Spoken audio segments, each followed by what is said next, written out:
بسم الله الرحمن الرحيم.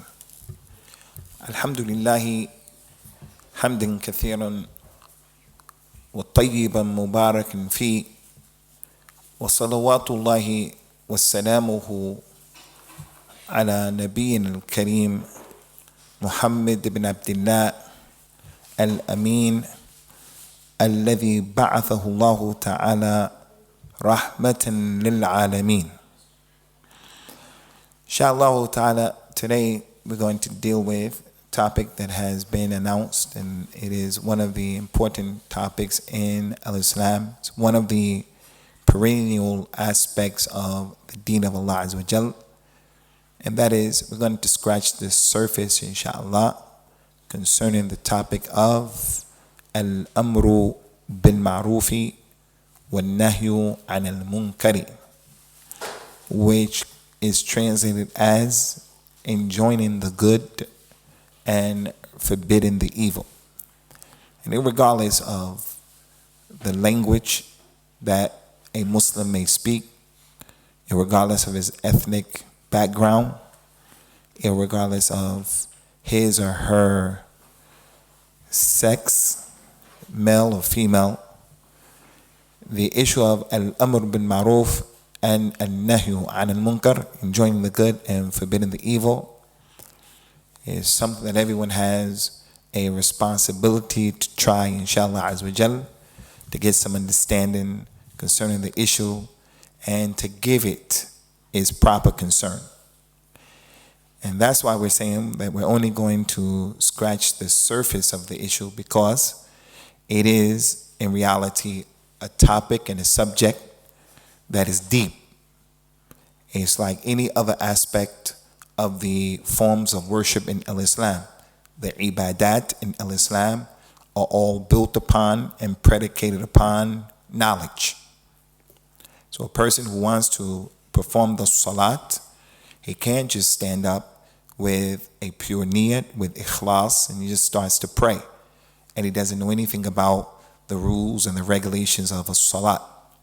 The salat, like all of the ibadat in Islam, it has its correct method, it has its correct mode, and it's not left up to the dhawq, the taste, the emotions, the speculation of the people.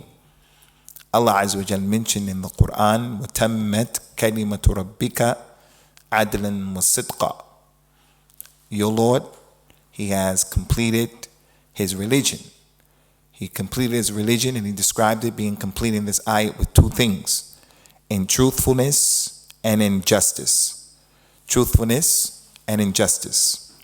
In another ayat of the Quran, similar to that one, Allah Azza wa Jal mentioned, وَتَمَّتْ كَلِمَةُ رَبِّكَ الْحُسْنَى. Allah's religion has been completed with al-husna, which is the opposite of doing bad and doing wrong and creating problems. So the ibadat and the worship in Islam, it has its way of being done. No matter how sincere a person may be, if he doesn't do it the right way, it's going to be thrown back in his face. It's going to be rejected by Allah Azza wa Jal. And this particular issue has been described as being half of the religion by some of the ulama of Islam. Al-Amru bil-Ma'ruf and Al-Nahi Al-Munkar. Some of the ulama of Islam said that all of Islam consists of doing good and staying away from evil. Al-Amr bil-Ma'ruf, enjoining the good and leaving off of the evil. So all of the ahadith that come in this regard, where the Prophet sallallahu alaihi wa ala alihi wasallam talked about this issue and shed light on the issue and encouraged the people to pay attention to it, all of those hadith, the ulama of Islam said that the religion revolves around this particular issue. Al-Amru bil-Ma'ruf and Al-Nahyu Al-Munkar. So again, to repeat and to emphasize, this is an ibadah from the ibadat of Islam. It has its proper way of being done. If it is not done the correct way, the person who is doing it or the person who is not doing it there are going to be some problems, ramifications. And everyone who's sitting there, if you're a husband, you're a son, a wife, a daughter, you're a neighbor, you have people you work with, work for, you are not going to be able to exist except that you have some religious responsibility concerning al-amr bin ma'ruf and al-nahi an al-munkar. So again, let this not be the only talk where you hear it and then that's it.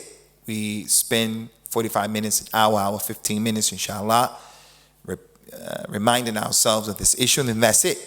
We have to go back and we have to try to go on the internet or get the relevant relative books to help us to understand how do we do this. How do I enjoin the good concerning my mother and my father? How do I enjoin the good concerning my wife and my children?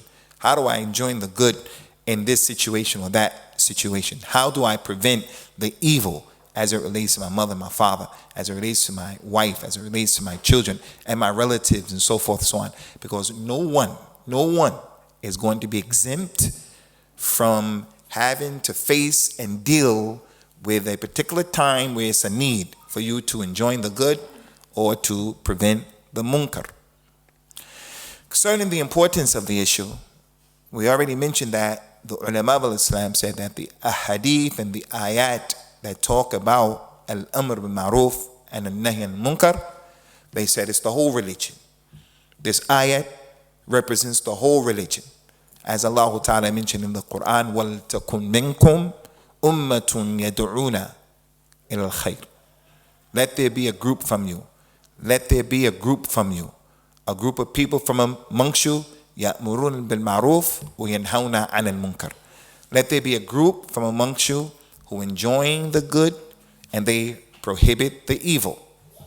In that ayat of the Quran, Allah Azza wa Jal didn't say in the ayat that everyone at any particular given time has to do al-amr bil ma'ruf and nahy al-munkar, and that's part of the fiqh of the issue. That in this sitting where we are right now, if there was a munkar or an evil that took place, it may not be the responsibility of everyone here to deal with it. The lady, she may be exempt from dealing with it because her voice is an aura. And it's going to be the responsibility of those people, like the men, to deal with it. It's like when the imam makes a salat. He makes a mistake in the salat. He is having problems reading the Quran, or he makes a mistake because the woman, her voice is an aura. It's going to be left up to the men to try to solve that problem first. So this ayat of the Quran that has the lam and amr said, let there be a group from you people who are going to do that. So those ulama of Islam said these types of ayats, and there are many. Kuntum khayra ummatin ukhrijat linnas ta'murun bil ma'ruf wa tanhawna 'anil munkar wa ulaika humul muflihun. Allah Azza wa Jalla said, this ummah is the best ummah that has been brought forth for mankind. And it's the best ummah because it enjoins the good and it prohibits the evil. And those people who do that are the muflihun. So Allah Azza wa Jalla in that particular ayat, He described the condition of the ummah of al-Islam. The ummah of al-Islam. If this ummah were doing the things that Allah Azza wa Jalla made obligatory upon them, the way it was during the time of the Nabi sallallahu alaihi wasallam and his companions, then this ummah is responsible for governing the whole world. Not only their society, but the whole world. So whenever the Muslims are practicing the religion, they're going to continue to spread the tawheed of Allah, and the religion of Allah, and the knowledge of Allah, and the sunnah of the Prophet sallallahu alaihi wasallam within themselves, also outside of their boundaries, giving Bani Adam an opportunity to come inside of the worship of Allah la sharika lahu. But also, Al-Islam came and it mentioned in this ayat, if the people don't do this job, as those scholars of Islam said, then the ummah, if they fail to do this job, they're not the best ummah that has been brought forth for the people. And there are ramifications that we're going to come to, inshallah azza wa jal, if the ummah were to abandon it. To show the importance, ikhwani, of al-amr bil ma'ruf and al-nahy an al-munkar, is that some people used to come to the Prophet sallallahu alaihi wasallam as the companion, Ubadah ibn Usamah, may Allah be pleased with him. He said that some people came to embrace Islam. And the Prophet, when people wanted to embrace Islam, sallallahu alaihi wasallam, he would give them what is called the bay'ah, or the pledge of allegiance. He would take his hand and shake the hand of the person who wanted to embrace Islam, and he would take from him the pledge.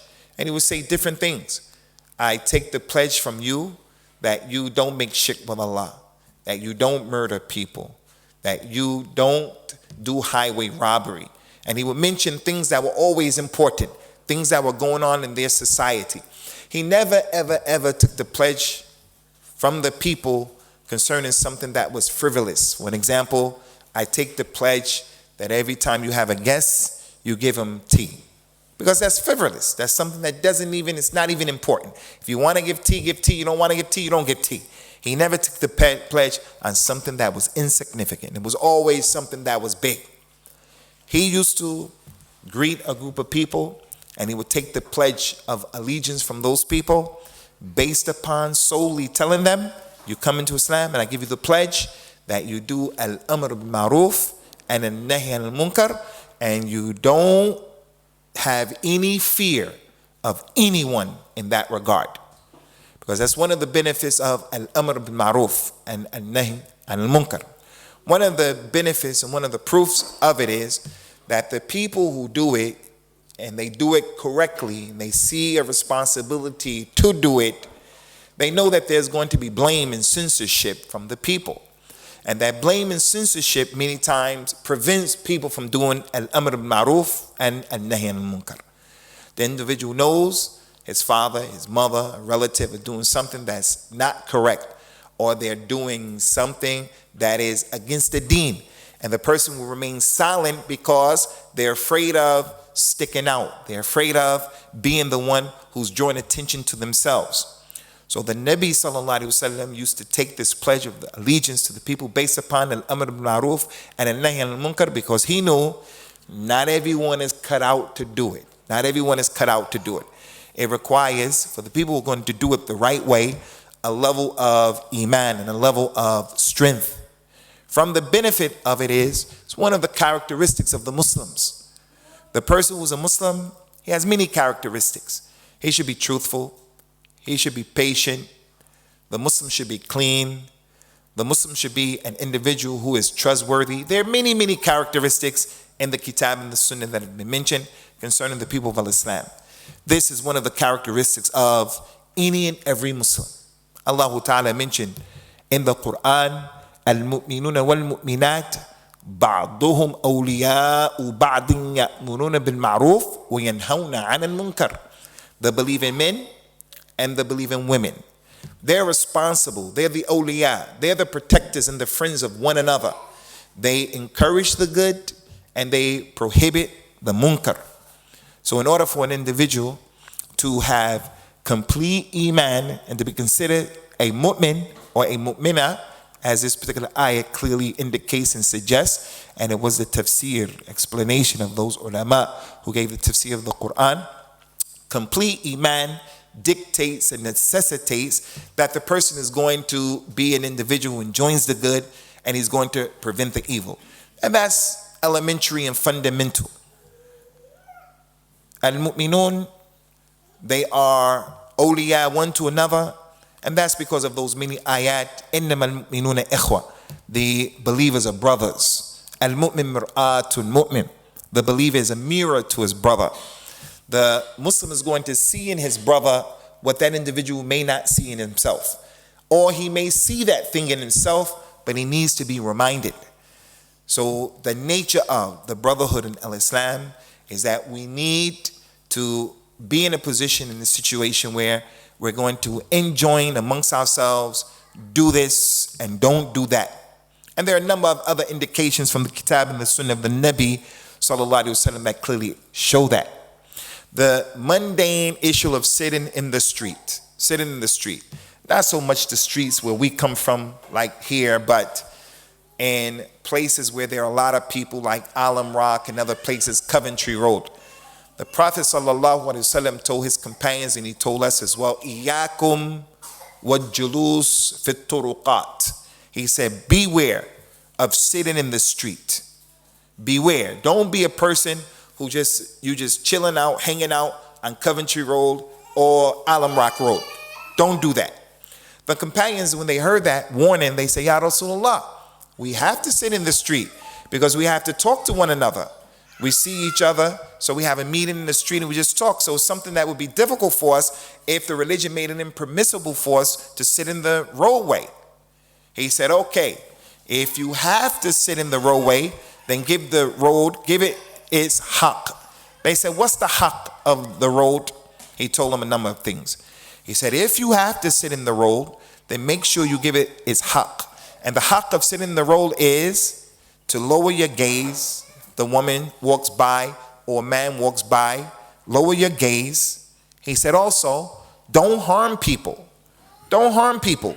Don't do things in the roadway that going to be an impediment for the people to pass by back and forth. And then he told them, make sure you give salams if you're going to sit in the roadway. And then fourthly and lastly, he said, if you're going to sit in the roadway, make sure that you make al-amr bil-ma'ruf and al-nahy al-munkar. That you may see things that are taking place in the roadway that go against the religion of Islam, so it becomes a religious responsibility for everyone to give to the Muslims. So the point here is al-amr bil-ma'ruf and al-nahy al-munkar. It is part and parcel from the characteristic that has to be inculcated within the being of the Muslim. He's a father, she's a mother. Just in the community, this is something that has to take place. But as I mentioned, and we'll come to that inshallah azza wa jal, after dealing with some of the important aspects of it, showing the virtues of it, it has to be done in the right way. Because if it's not done in the right way, an individual is going to create more problems than the ones that he wants to get rid of. Those that he wants to order with and those what he wants to prevent, it's going to be a bigger problem.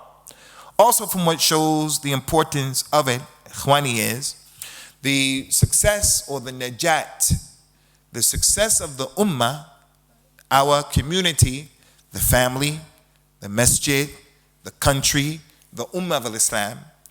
The success of the family is diametrically connected to this issue of al-amr bil-ma'ruf and al-nahy al-munkar. If the Muslim ummah doesn't get involved and do something about what's going on in Iraq collectively, they don't do something about what's going on in Syria, they don't do something that's going on about what's going on in Egypt, the evil on whatever level it is, if the ummah allow people just to do whatever they want to do, then as a result of that, the destruction of the ummah is in that. And if there are a group of people from the ummah who take the responsibility to try to engage the community and command and enjoin the good and prohibit the evil, then the success of the ummah is in that. And there are many, many ayat and many ahadith of the Nabi sallallahu alayhi wa ala alihi wasallam that show and indicate that. So from the importance of it, the fourth point from the importance of it is the success of your family, the success of your family. Your mother, your father, your brother, your sisters, your uncles, your aunties who are saying that the Prophet sallallahu alaihi wasallam is hazir nazir. The Prophet sallallahu alaihi wasallam knows the ilm al-ghayb, and they worship Allah doing shirk and innovation. The success of that family and the destruction of that family comes directly as a result of you not saying something or you trying to say something. If you say something, perchance, they'll listen and they'll change. As many of us changed. Some of us were kuffar, some of us were not practicing. Something sparked in the heart and the mind of different people who were here, something that caused that individual to make tawbah to Allah, to come to the realization that what they were doing was the wrong way, because someone made al-amr bil-ma'ruf or al-nahy al-munkar. So whether it's the family, whether it's the community, whether it's the masjid, whether it's the country, whether it's the ummah, from the importance of al-amr bil-ma'ruf and al-nahy al-munkar is, if it's done, then the najat of the community is in it, and if it is abandoned, then the whole community is going to be destroyed. The whole family is going to be destroyed or can be destroyed. From the dalil of that is what Allah Ta'ala mentioned in the Quran, أنجينا الذين ينهون عن السوء وأخذنا الذين ظلموا بعذاب بئيس بما كانوا يفسقون. Allah mentioned in that ayah, verily we saved those people who prohibited the munkar, the evil, and we took and we grabbed and we punished those people who oppressed, the oppressors, with a grievous punishment because of the fisk that they used to do. So the ayat mentioned two categories of people. Allah gave najat to the people who prevented the su and the munkar, and the oppressors who they were trying to prevent from doing whatever they were doing, Allah punished them with a grievous punishment. And the scholars who gave the tafsir of this ayat said, is worthy to acknowledge and to see and recognize that Allah Ta'ala was quiet about the people who are quiet. Those people who prevented the munkar, Allah saved them. The people who oppressed and did wrong, Allah punished them. What about the people who didn't say anything? The people from the community, they didn't do the evil, nor did they try to stop the evil. They were just quiet. Allah Azza wa Jal sakata anhum. He didn't mention them. The scholar said the reason for that is because the reward that a person receives is comparable to the action that he did. If he was quiet, Allah is quiet about him. If he did good, Allah do good for him. If he did evil, evil will be paid back to him, and so forth, so on. And that's one of the things that happened to Bani Israel. This is important because part of our aqidah is what the Quran mentions and what the Prophet mentions sallallahu alaihi wasallam about Bani Israel, and that we're going to follow Bani Israel in everything that they did. One ayat it mentioned, لُئِنَ الَّذِينَ كَفَرُوا مِنْ بَنِي إِسْرَائِيلَ عَلَى لِسَانِ دَاوُودَ وَعِيسَى بْنِ مَرْيَمَ ذَلِكَ بِمَا عَصَوْا وَكَانُوا يَعْتَدُونَ كَانُوا لَا يَتَنَاهَوْنَ عَنْ مُنْكَرٍ فَعَلُوهُ وَلَبِئْسَ مَا كَانُوا يَفْعَلُونَ. The people from Bani Israel, there was a group of them who were cursed on the tongue. They were cursed by Dawood and they were cursed by Isa ibn Maryam. And the reason why they were cursed is they did not prevent the people from the munkar. Fa'alu. Instead, they fell into the munkar. And Allah Ta'ala mentioned it is a bad thing that they used to do. So from the Islamic narrative in the Quran and the Sunnah, we know and we believe that Allah Azza wa Jal mentioned in many ayat of the Quran that Bani Israel were turned into monkeys and some of them were turned into swine. Those are ayat of the Quran, and it's not allegorical. It's not permissible for a Muslim to walk around and to say to Jewish people, you monkey, you pig. It's not permissible to say that, to be nasty like that with people. That's not the dawah. And when our mother Aisha radiyallahu anha said something similar to that, when she became upset with a group of Jews who said something bad and nasty to the Prophet sallallahu alaihi wasallam, they wished death upon him. They wished harm upon him. And she said, may death be upon you, may harm be upon you, you descendants of pigs and monkeys. She didn't even say that they were pigs and monkeys. She said that they were descendants. They're people in the past. They're aslaf. The Prophet sallallahu alaihi wasallam, when he heard that, he said, Aisha, don't say that. Don't say that. Don't talk in that type of a way. So the point is, we as Muslims believe in the Islamic narrative, the Quran and the authentic Sunnah, that that's something that happened to those people in the past. Doesn't mean that human beings came from monkeys. Doesn't mean that. But as a result of this ayat that we just mentioned, they were changed into some of their people from the disbelievers, not the meaning from them. They were turned into pigs and monkeys. Some of those ulama like Al-Imam Muhammad ibn Jarir At-Tabari and Imam Ibn Kathir and other than them, they said that those people from Bani Israel who were changed into the pigs, they were the ones who used to do the evil. They were the ones who started to do the things that their prophets and the messengers were telling them, don't do these things. Making shirk with Allah, murdering the prophets and the messengers. The ones who did the evil and they made the mubashara of the evil, Allah Azza wa Jal changed them into pigs because of the evil of what they did. As for the monkeys, those ulama, the mufassirin, they said the ones who were changed into the monkeys were the ones who remained silent. They saw the people making shirk. They saw the people drinking khamr. They saw the people committing zina. They saw the people eating and devouring riba and so forth and so on. They didn't do it, but they saw it. But when they remained silent as a result of that, Allah Azza wa Jal changed them into monkeys because of that principle that we mentioned a few minutes ago. Al-jaza'u min jins al-amal. Kama yaf'al al-insan yuf'alu bihi. As the person does, his reward is going to be comparable to that thing that he did. So for those of you who ever wondered, that was the tafsir and the ta'wil of some of those ulama who explained to us some of those ayahs of the Quran. Who were those who were changed to pigs? Who were those who changed to monkeys? The ones who didn't make al-amr bil ma'ruf and al-nahy al-munkar. They were the ones who they resembled the monkeys who just imitate, and they were sakitin and they were quiet. During the time of the Nabi's companions, sallallahu alayhi wa ala alihi wasallam, they used to take this issue very seriously. And as we mentioned, it is an issue, ikhwani, that requires some tafaqquh. It needs some comprehension and some understanding. Because al-amr bil ma'ruf and al-nahy al-munkar, as we mentioned, if it represents the whole religion, as some of those ulama of al-Islam said, the deen yashmal, doing good or staying away from evil. So it's the whole religion. So you can rest assured that an issue like this, it is something that requires knowledge and is not based upon guesswork and conjecture. So there are a lot of dawabit, there are a lot of shurut, there are a lot of issues that should be understood. And that's what we want to deal with right now.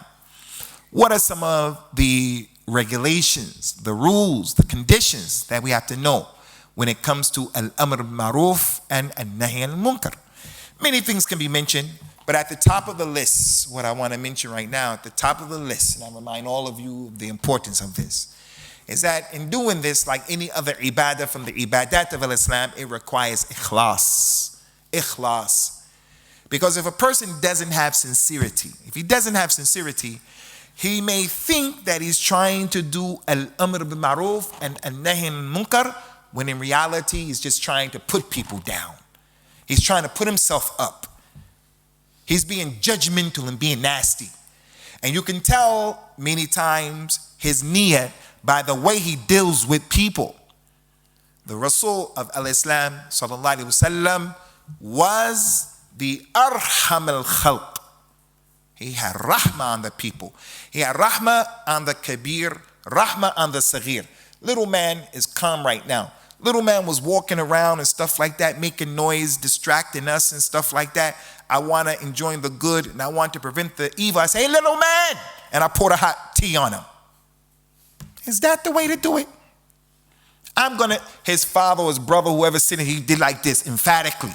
Don't do that to my brother, to my son. Don't do like that. So if I was sincere, I wouldn't do it that way.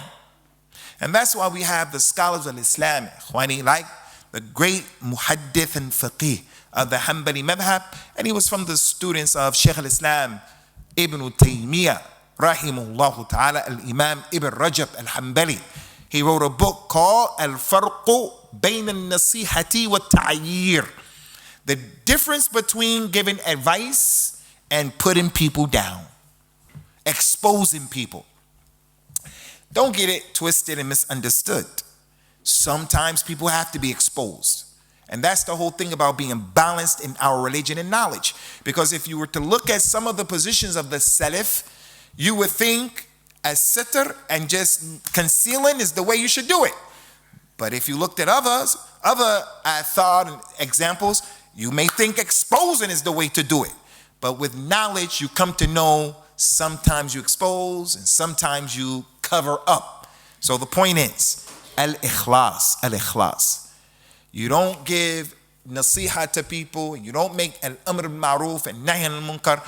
It is not necessary, ya ayyuha salafi, it's not necessary, ya Muslim, that every time we give da'wah ilallah to name names and to name groups. It's not always necessary. Sometimes it's the best thing to do, but the way of giving da'wah is not to name names. And that's why the Nabi used to say, sallallahu alaihi wasallam, ma balu aqwamin fa'alu kada wa kada wa kada. What is wrong with some people who did this and some people who did that? As you're sitting there, you don't know who did it, but the one who did it, he knows that the Prophet was talking about him, sallallahu alaihi wasallam. If you start to say things to people, for an example, their leader of this particular jama'ah, every time they mention his name, they say, so-and-so the shaheed. What you're going to say is the truth about his mistake or whatever. But as soon as a person hears that you mention the name in public, he feels like you're disrespecting him. If you know that that is what is going to be the response, you have to be able to weigh. It's better not to say that, because the goal and the objective is inqadh your brother from the adhab of Allah, saving him from the punishment. It's about giving him a gift that he didn't know about, the ma'ruf. So that's the first thing. Al-ikhlas. Al-ikhlas. Number two, from these issues that we want to mention, is that al-amr al-ma'ruf and al-nahy al-munkar is two types. One is fardul ayn and one is fard al-kifaya. If some people do it, everyone is exempt. And if no one does it, everyone is sinning. And then there's the amr bil-ma'ruf that's wajib upon you and me. Which brings us to the other issue. And that is, sometimes when we enjoin the good and we prevent the evil, it depends on a person's ability or lack thereof. During the time of the companions, radiyallahu anhum, a number of companions were still living during the khilafah of Marwan ibn Hakam. Marwan ibn Hakam. That's when kings and stuff, they started to become the leaders of the Muslims. And there was some evil that was going on, and the companions were there, radiyallahu anhu. Abu Sa'id al-Khudri, may Allah be pleased with him. From those companions, the 7 who narrated the majority of the hadith. He was a muhaddith, and he was from the fuqaha of the companions. He wasn't some regular companion. He was from the youngsters. He was from the Ansar, and he was young when the Prophet died, sallallahu alaihi wasallam. He was like Ibn Umar, Ibn Abbas. He was like those people, Jabir ibn Abdullah. He was young. Anyway, Marwan ibn Hakam, during his khilafah, the people didn't want to listen to his khutbah. They didn't want to listen. So you know, it's wajib to pray the prayer, and it's the sunnah to listen to the khutbah. This last Eid, Eid al-Adha, the people were out there for a long time, 9:30. Some people were out there 8:30, keeping that wudu until the salat actually happened. And then as soon as we said assalamu alaikum, they got up and they left. No problem. No problem. The hadith of Abdullah ibn Sa'ib, after the Prophet would make the salat of al-Eid, he would say to the people, Inna nakhtu, faman arada an yansarif, falyansarif. Whoever wants to leave, let him leave, no problem. So this man, Marwan ibn Hakam, in order to keep the community and make them listen to him, they all came out to make the prayer. His people brought the mimbar out to the musalla, which is against the sunnah. They brought the mimbar out to the musalla. And then he got ready to do the khutbah before the salah. He gonna do the khutbah. Some regular man in the audience said, Amirul Mu'mineen, can I say something? He said, yes. The man got up and he went to Marwan ibn Hakam, and quietly between the Amir and that man, he said, Ya Amirul Mu'mineen, the sunnah of the Nabi sallallahu alaihi wasallam is that the salah should be first and then the khutbah. Marwan ibn Hakam did this to the man. I mean, you better sit down before you lose your head. You better sit down. The man just went back and he sat down. He didn't turn to the audience and say, hey, I just gave him advice. He just went and he sat down. Abu Sa'id al-Khudri came and the people told him what happened. He said, لَقَدْ أَدَّ مَا كَانَ عَلَيْهِ. He did what his job was. His job was just to give advice the way he did. مَنْ أَرَادَ أَنْ يَنْصَحَ ذَا سُلْطَانٍ فَلْيَأْخُذُهُ بِيَدِهِ وَلْيَخْلُ بِهِ فَإِنْ قَبِلَ مِنْهُ فَبِهِ وَنِعْمَةً وَإِنْ رَفَضَ فَقَدْ أَدَّ مَا كَانَ عَلَيْهِ. Anyone who wants to give advice to the leader, the father, the boss, someone is in charge, the imam, you want to give advice to the leader, then be secluded with him, take him by his hand, tell him between you and yourself. If he takes it, alhamdulillah, ni'mah. If he doesn't take it, you did your job.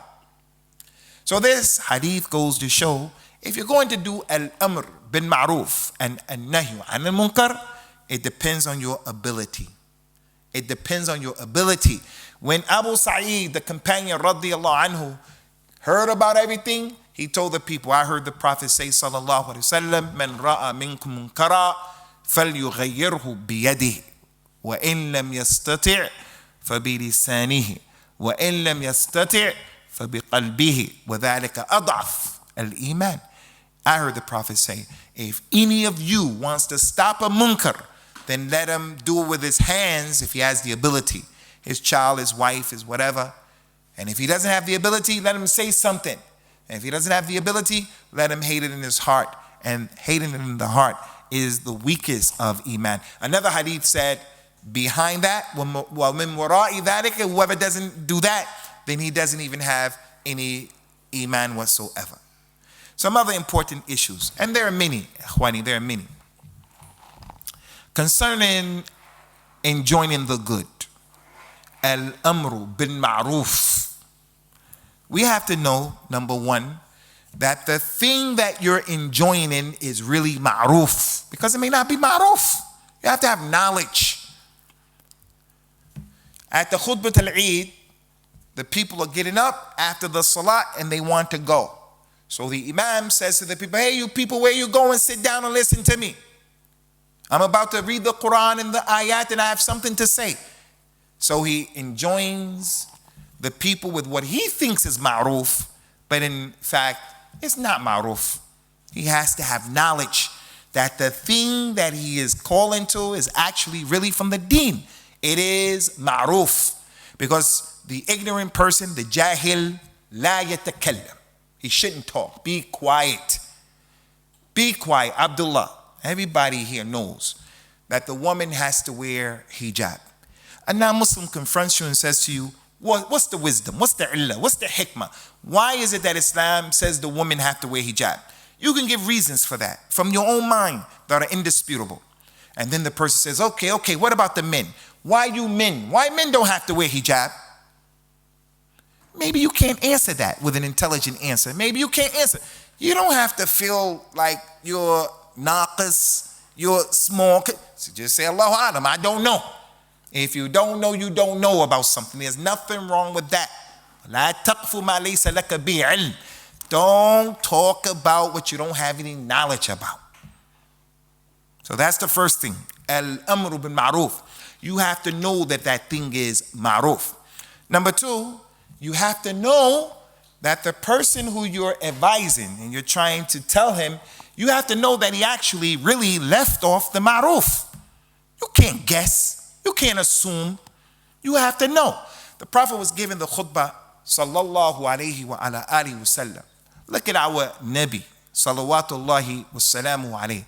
A muallim, a murshid, rahim, ra'uf for the people. He's giving the khutbah. As he's giving the khutbah, he saw his companion come in. His companion, his name was Sulaik al-Ghatafan, radiyallahu anhu. He came in late while the Prophet was giving the khutbah. Rasulullah was talking, and he used to make eye contact talking to the people. So when he came in, he was talking. When he looked back, the man was sitting down. Now the Prophet knows, sallallahu alayhi wasallam, that the man should have been praying at that time, because he only looked away and now the man is sitting down. He asked him, Ya Sulaik, asallayta rak'atayn? Did you pray the 2 rak'ahs to greet the masjid? He said, no, Ya Rasulullah. He said, qum fasalli rak'atayn wa tajawwaz fihima. Get up and pray 2 rak'at and do it quickly. This small hadith in this incident is full of a lot of benefits for us. It goes to show, Ikhwani, for our relatives who believe that the Prophet was Hazir Nazir. Hazir Nazir, he knows the ilm al-ghayb. These types of hadith consistently go to show that's kadhib, khurafat, shirk. It's not true. It's not true. Prophet Muhammad, in this case, sallallahu alayhi wasallam, he was actually in the same place with that man. They're in the same place. He was hadir, nadir. He was there and he saw the man. And still, he asked the question, did you pray 2 rakats? He wanted to be sure. The man left off the maruf. He just didn't start talking. He wanted to be sure. Hey, did you pray those 2 rakats? The man said no. Then he told the man, hey, get up and pray those 2 rakats. So before you start to command people to do things, you have to have knowledge. Did he actually abandon that particular thing? And so forth and so on. There are other things, but we have to move on. Concerning the munkar. Now this is where the big problem comes in, with the munkar especially. There are some conditions about the munkar. We have to know something. Number one is munkar with the dalil al-shar'i. This is munkar based upon the dalil, not based upon emotions. Some of the jama'at and the individuals, the munkar to them is what is determined by speculation, what's determined by their emotions. It's munkar. By the dhawq, I feel it must be wrong. And our religion is not like that. You have to know. This thing is munkar because Dalil said it's munkar. Do you people know, Ikhwani, we're living right now in a time where things are topsy-turvy, haysa besa, upside down, sanawat khadda'at. The sunnah now is bid'ah, and the bid'ah is sunnah. At-tawheed is shirk, and shirk is tawheed. I saw something someone sent me something about the Rafida of Bahrain making hajj, and doing the hajj. They were doing all kind of stuff, making istighatha with Hussein and Ali, and they were doing all kind of noise. It's hajj. If someone were to see them and they have no knowledge, someone may say, MashaAllah, look at the tanzim. They have one voice, they look powerful. And everything that they're doing are things that will destroy a person's hajj. Making shirk, calling out other than Allah Azza wa Jal. So the person, he's a da'i and he gives da'wah to tawheed. His books are about tawheed, kitab al-tawheed, and other than that, there are those people from our community who look at that as being munkar. Someone gives a khutbah about tawheed or something, not making shirk, not making innovation, someone will stand up in the audience and make a nahi and a munkar. And the thing that he's prohibiting is a tawheed, al-khalis. So we have to know that a thing is munkar based upon its dalil. Number two, about the munkar. Number two is that we have to understand and we have to appreciate as well that the individual is really fallen into something that was really munkar, just like the ma'ruf. Someone sees a person eating in the month of Ramadan, and I saw this happen in my own eyes on the number 8 bus where a lady was eating. She was an Asian lady. And some brothers got on the bus and they made inkar that she was eating Doritos in the daytime. And they were saying to her, why are you not fasting? It could have been the time of the month where the person doesn't have to fast. The Muslim lady doesn't have to fast. The person who's eating in the daytime during Ramadan can be a traveler. They could be a person who's sick and they have to get something in their body because of whatever. They have to get sugar in their body. In the case of this lady, she wasn't even a Muslim. She just looked Asian. And that guy made inkar on her. And she was a Sikh or a Hindu. And the guy made inkar on the munkar in front of everyone. And that's because I'm sure his iman, he was flying with the birds. You know how you're really, no, I don't mean it in that type of way. You know, hey Bilal.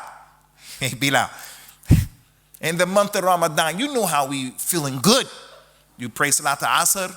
And wow, Maghrib is close, and we're in Birmingham, we're in Small Heath, Al Imraan, the streets go quiet, and we're happy at that time. You know, we make a lot of mistakes, but Islam is the haqq. And he's on the bus, and he sees the lady, hey, how can you eat that? So I'm not even a Muslim.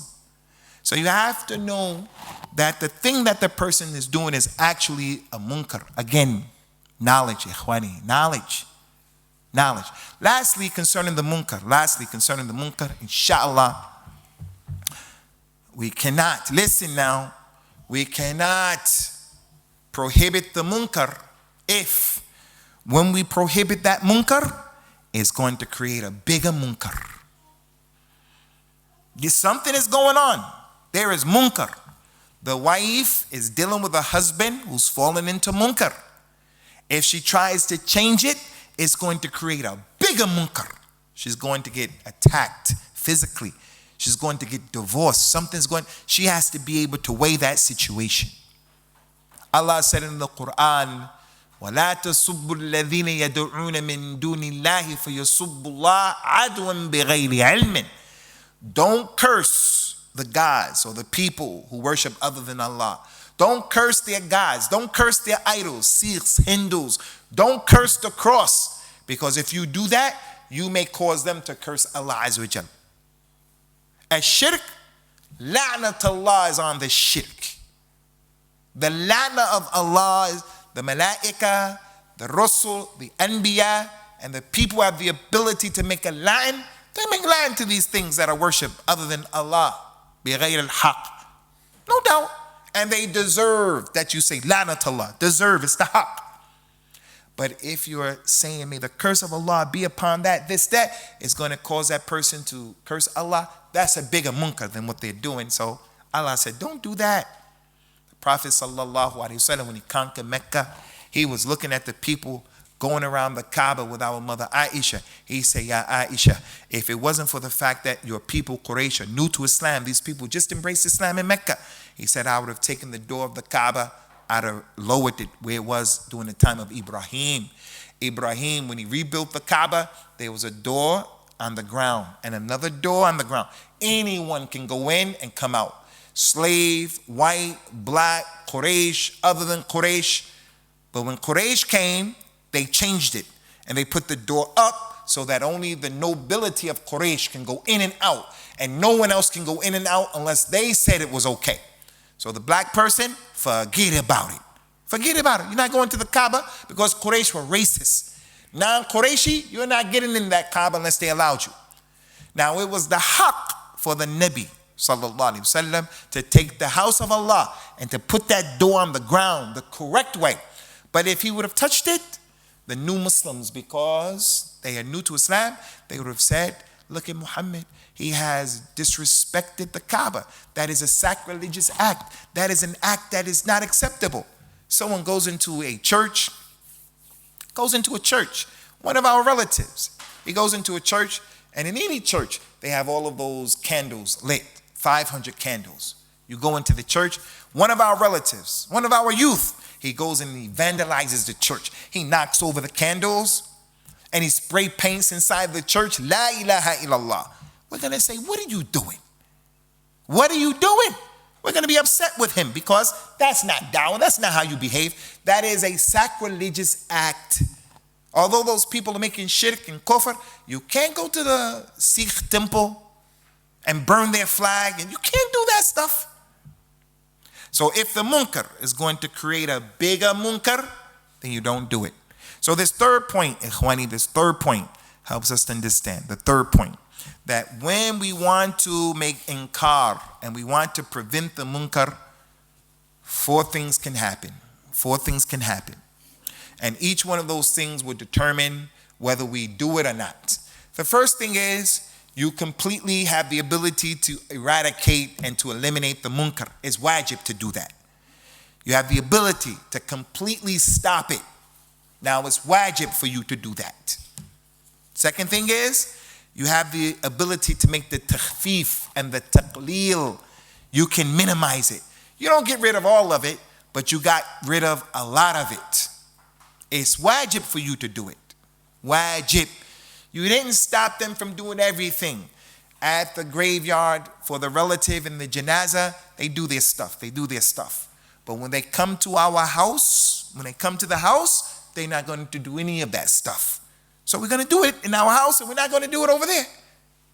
But we made it minimize. Wajib. Number 3, the munkar that you want to stop may turn into a different munkar altogether. In this, there's another. Some of the ulama say you should stop it. Some of the ulama say you shouldn't stop it. Those who say you should stop it, they said you should stop it because if you stop that particular thing, you stopped it and went to this thing over here, maybe it's going to be less, maybe they're going to leave it. You know, ihtimalat. It's philosophical kalam. And then the fourth point, the fourth condition, is that the munkar becomes bigger. In this case, you shouldn't do anything. Let it happen. Just let it happen. Ikhwani, in Manchester, some of our brothers on the sunnah, they're rough and tough. They have ghulu.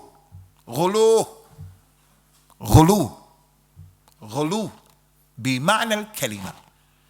The mother of two of the brothers died. The mother died. One of the brothers, he's mutashaddid, ghulu.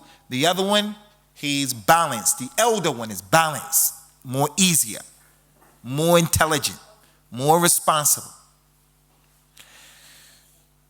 They decided that the masjid of the rough and tough people would be the masjid that does the janazah. And when they went, it was problems with how the people were judging the regular, your relatives. If they come to a masjid and some of them don't know the religion, Barelwis, Deobandis, Sufi, Tablighi, they don't know. We have to be easy with those people. But these people were rough with them. Okay, no problem. The big problem in the shahid, when it was time to bury the mother. La hawla wa la quwwata illa billah. When it was time to bury the mother, the tough brother got in the grave to receive the mother's body. And you know, in your culture, Pakistani Asian culture, you have some respect for the elder. Even if you don't agree with him, you have to respect the elder. As long as he's not doing something crazy, we should listen to him even if you don't agree. The younger one, tough, got into the grave. The elder one, here's his mother too, and he's distraught, and he wants to practice the sunnah, and he wants to put his mother in the grave. He got in the grave, and they started fighting in the grave, in the hole. They were fighting in the hole. While they were fighting in the hole, all of the relatives and the spectators were looking on, and they're saying, this is the sunnah? This is Salafiyya right here? That munkar right there is bigger than what you perceive you're doing, stopping your brother from getting, what's going on is a big munkar. You're going to prevent the people from coming to the religion. You're going to prevent the people from coming to the sunnah. Shaykh al-Islam ibn Taymiyyah, it is said, Allah knows best about the reality of this narration. So I'm not going to mention it as being emphatic. Although it's not a hadith, it is said that when he was making jihad, and Shaykh al-Islam ibn Taymiyyah, he was mashhur, ma'ruf, for Al-Amr bil-Ma'ruf and Al-Nahy al-Munkar. He wrote books about it. He has a book called Al-Hisba, the book of people being responsible, policemen being responsible in the Muslim society, taking care of things. It is mentioned that when they were in jihad, in the thagarat, they were in the frontiers making jihad with the Tatars who were new to Islam. Many of them came into Islam. They were drinking khamr. The Tatars, they were Muslims, but their Islam was weak. They were drinking khamr. The man who was with them, his student, another scholar, some individuals say, Sheikh, they're drinking khamr. And they're mujahideen. Let's stop them from drinking khamr. Look, there's khamr. He said, no, don't stop them. Let them drink the khamr. But khamr is a kabira from the kaba'ir. It's the al-khaba'ith. It's the major thing.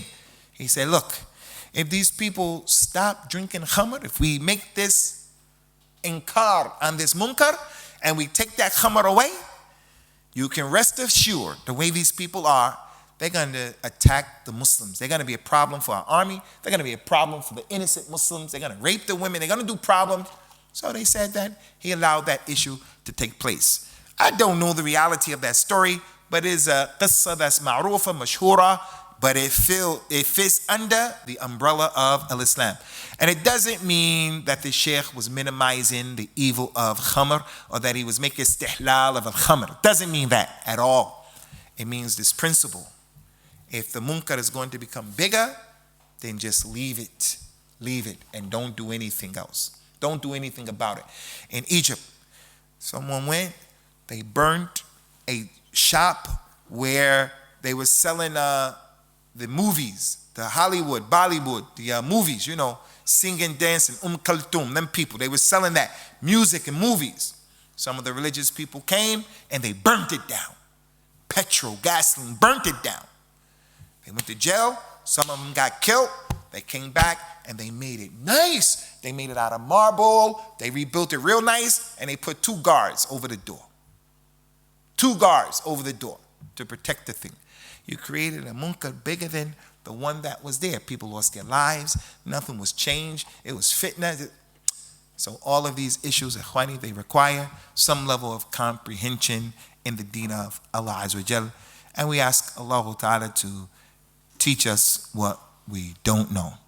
So that's our dhikr, our reminder for today. If you brothers have any questions concerning this dars or general questions as well, you can put your question forward.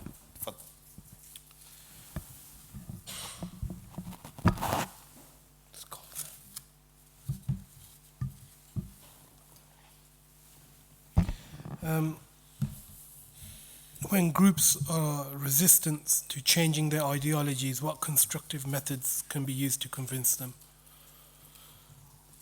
Changing ideology?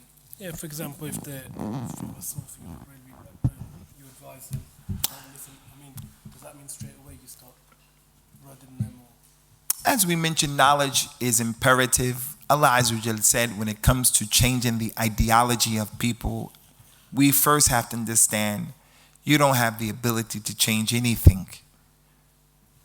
So when we make al-amr bil-ma'ruf and al-nahy al-munkar, we should understand وَمَا عَلَى الرَّسُولِ إِلَّا الْبَلَاغِ. It's your job just to give the message in a good way. In a good way. إِنَّكَ لَا تَهْدِي مَنْ أَحْبَبْتَ وَلَكِنَّ اللَّهَ يَهْدِي مَنْ يَشَاءُ. You, Ya Muhammad sallallahu alayhi wa sallam, you can't guide those who you love. Allah guides those who He wants to guide. It's first thing.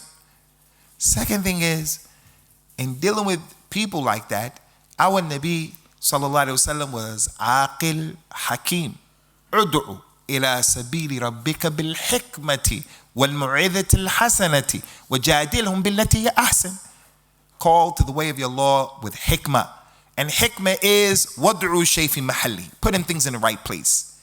Being shadid when shid is the thing to do, being lean when being soft is the right thing to do, showing in your actions when that's the right thing to do, and so forth and so on. And give dawah with a mu'idha, hasana. You have to give a nice preaching, a nice exhortation, speaking to the points, and jadilhum, and argue with them in a way that is best. So the ayat goes to show that there is some tanawwa.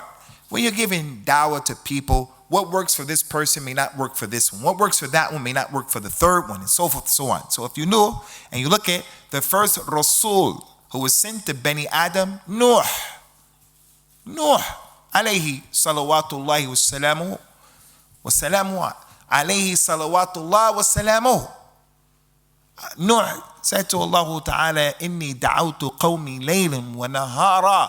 I called them in the daytime, I called them in the nighttime, I called them in open, I called them in secret. Showing, don't always be like this, jamid, without any muruna. You have to have flexibility in giving down. But flexibility doesn't mean you compromise the truth. Another thing, ikhwani, is persistence. Persistence. Noah gave dawah to his people for 950 years. Rasulullah sallallahu alayhi wa sallam gave dawah to his people 23 years, 13 years to Tawheed. He says sallallahu alayhi wa sallam, Inna ahabb al-a'mali ilallah ma duwima alayhi wa in qalla.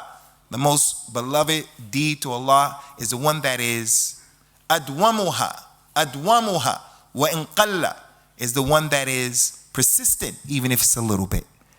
So if you don't win today, if you don't affect them today, you plant the seed, you nurture the seed, you plant water, you pour the water on the seed, you just keep going with your relatives, with your son, with your daughter, with people from these groups. Another issue is a dua. A dua is the silah of the mu'min. The dua is the silah of the mu'min. Rasulullah sallallahu alayhi wa sallam made dua for the mother of Abu Huraira, and she became Muslim. He made dua to Allah Azza wa Jal for the Islam of Umar, and he became Muslim. He made the dua to Allah Azza wa Jal for the Islam of many of the people with him, and they became Muslims. The issue is just to keep trying, poking away, and to stay the course. And Allah, my Lord, is A'la and A'lam.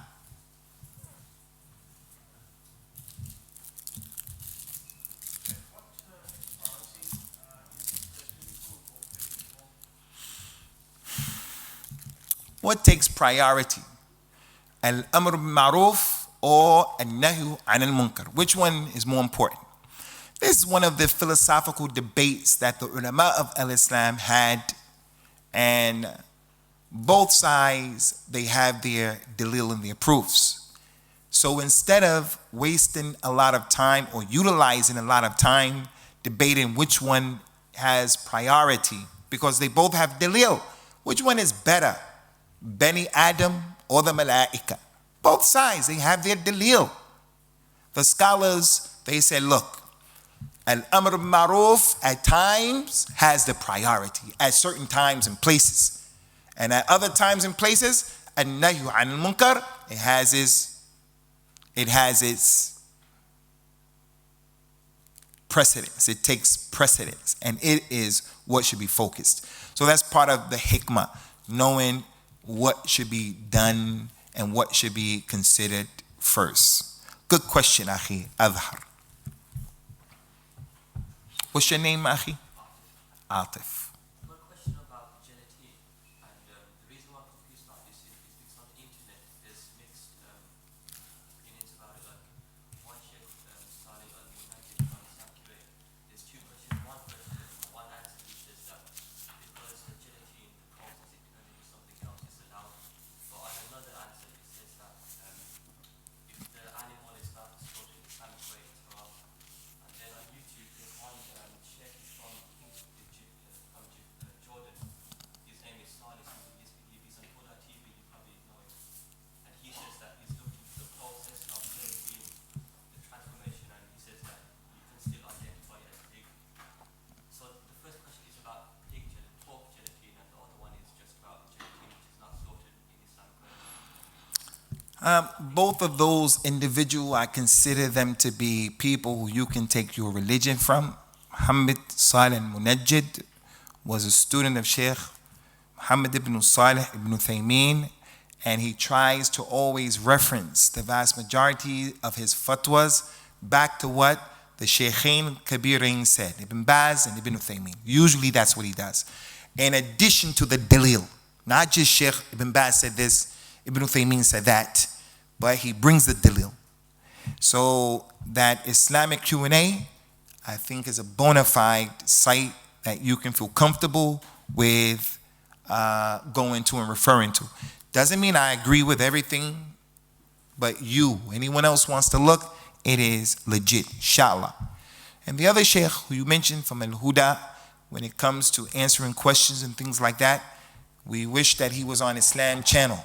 We wish that that individual was exposed more to the English audience, because he also tries to give proofs and so forth and so on.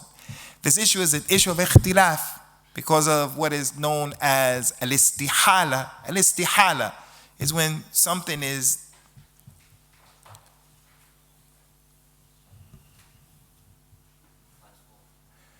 something is transformed from its original thing to something else, like khamr and vinegar, like water that has feces in it, feces and najasat, but they can do distillation with it and clean it up. Now can you use it for wudu? Can you drink it and so on? So in these issues, there are technicalities that are going on. So it's an issue of ikhtilaf. As for the pig, it's included in that because it's no longer the pig. So it's included in that. So don't get freaked out by the word pig, pig, pig, pig, and then we do like that. It has nothing to do with anything. Allah Azza wa Jal mentioned in the Quran, حرمت عليكم الميتة والدم ولحم الخنزير وما أهل لغير الله به. Allah mentioned khinzir in the Quran, and not once did we find the companions doing that or anything like that. So the word pig, it was a pig over here, Now it became something else, not a pig anymore. So it's included inside of that. It's included inside of that. So it's an issue of ikhtilaf. With those issues, I'm of the opinion, دع ما يريبك إلى ما لا يريبك. Leave what you doubt for what you do not doubt. Leave that gelatin, leave that. إن الحلال بين وإن الحرام بين وبينهما أمور مشتبهات لا يعلمهن كثير من الناس. So just leave it. You don't have any problems. And Allah, Rabbi, is A'la and A'lam. Huh? We'll stop there. Jazakallah khairan, Akhi Usamah. We thank the brothers and sisters for joining us this evening and participating, and inshallah. Istihala. Istihala is when you make something halal that was haram. It's another word, not istihala. Huh? It's not istihala. I forgot the word. Huh? I'm not sure. I'm not sure. Abu Abdurrahman, ايش الكلمة هذه? It's not istihala. It's some other word. But the concept wasn't. It was tahwil. I don't think it's istihala. It could be, but I'm not sure. But don't quote me on that one. One thing that you know that Sheikh from Buddha TV says that he looked into it with some scientists, some chemists, and they says that the gelatin they looked at is you can still identify that it came from, for example, a pig. So in that case, he was saying that was the reason I was confused is because it's happening that two different answers. Well, as we mentioned, Akhi, there's always a replacement for something that you avoid. There's always a replacement. You're never going to be stuck like Chuck without another replacement. There's always something else that would take its place where there's no doubt concerning it. May Allah make it easy for us. In your reminder this evening that the woman's voice was aura, my question to you is that in the time of the Prophet ﷺ, did the women from the companions not ask questions? This is true and that is true. The hadith of the Nabi salawatullahi wa salamuhu alayhi is clear, واضح, بين. قال إن المرأة عورة إذا خرجت استشرفها الشيطان. He said that the woman is an aura. All of the woman is an aura. And if she goes out, the shaitan beautifies her. It doesn't mean that she can't go out, and it doesn't mean that you can't hear her voice. It doesn't mean that she can't be seen. But it means if she does go out, she has to go out in the best way. وَقَرْنَ فِي بُيُوتِكُنَّ وَلَا تَبَرَّجْنَ تَبَرَّجِ الْجَاهِلِيَّةِ الْأُولَى. You women should stay in your homes and don't make the display like the times of al-Jahiliyyah.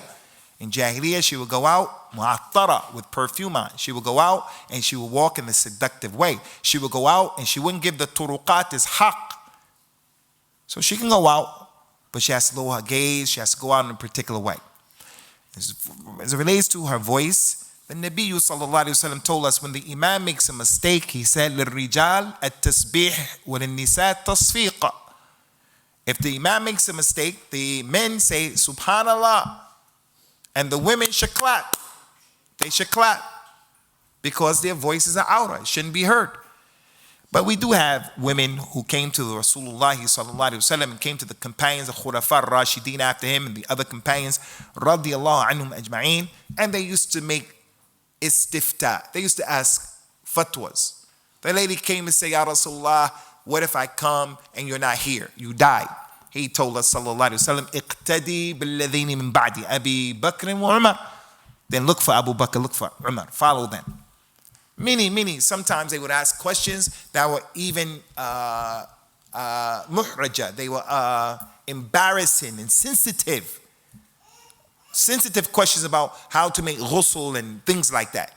So it is permissible for the woman to ask questions in public. It is permissible in the deen of Allah Azza wa Jal. But again, it has its dawabit. And from the dawabit, إِذَا أَمِنَتِ الْفِتْنَةِ. If there's not going to be any fitna, then it's permissible. If it's going to be fitna, then she shouldn't do it. She shouldn't even return the salams. Someone gives us salams, she shouldn't even return the salams if there's going to be fitna, not to mention talking out. And that's why we ask the ladies, you write this stuff down, so forth, so on. But if she were to ask out loud, it's not haram, as long as there's no fitna. And Allah Azza wa Jal, Rabbi is A'la and A'lam.